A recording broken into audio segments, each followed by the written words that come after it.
ఈ పిలుపు గురించి ఎందుకు చెప్తున్నాను అంటే కనుక యేసుప్రభు వారితో వారికి ఉన్న సంబంధం. తండ్రి గురించి మాట్లాడుతున్నప్పుడు, తండ్రి గొప్పతనం గురించి చెప్తున్నప్పుడు పిలుపు ఎలా ఉన్నాడు తెలుసా? తండ్రిని చూస్తే చాలు ఇక జన్మ ధన్యం అయిపోవాలి.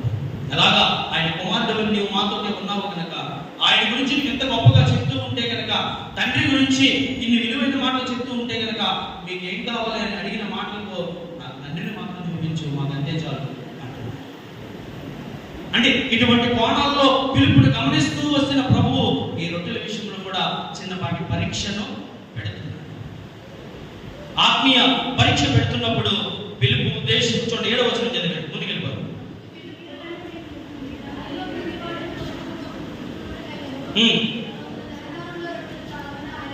ఏమంటున్నాడు? పిలుపుని అడుగుతూ ఉంటే కొంచెం కొంచెం పుచ్చుకుంటారు. అంటే కొద్దిగా టేస్ట్ చేయండి, ఇప్పుడు కడుపు నిండా కాదు, కొంచెం కొంచెం తినడానికి 200 రొట్టెలు, 200 రూపాయల రొట్టెలు, 200 దేనారుల రొట్టెలు కావాలి.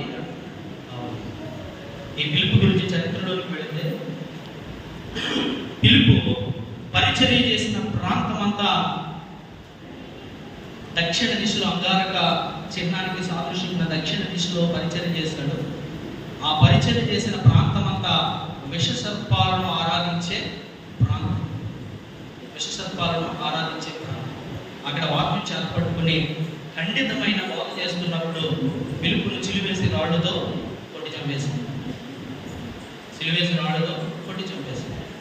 అంతటి అతసాక్షి అయిన పిలుపు దేవుడు ఆధ్యాత్మిక పరీక్షలో ఎలా ఉన్నాడు అంటే కనుక కొన్ని విషయాల ముందుకు వెళ్ళిపోతుంది.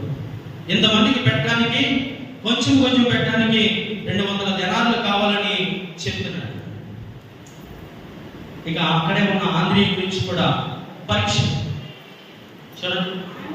పిలుపు పరీక్షలో ఎలా ఆత్మీయ కోణంలో ఆలోచన అంటే పెట్టేవాడిగా ఉన్నాడు, దాని గురించి ఖచ్చితమైన లెక్కను చెప్పేవాడుగా ఉన్నాడు. రెండవ వ్యక్తి, అక్కడ ఉన్న వ్యక్తి ఆంద్రియ గురించి మనం ఆలోచన చేస్తే చదువు. ఆయన శిష్యులు ఒకడు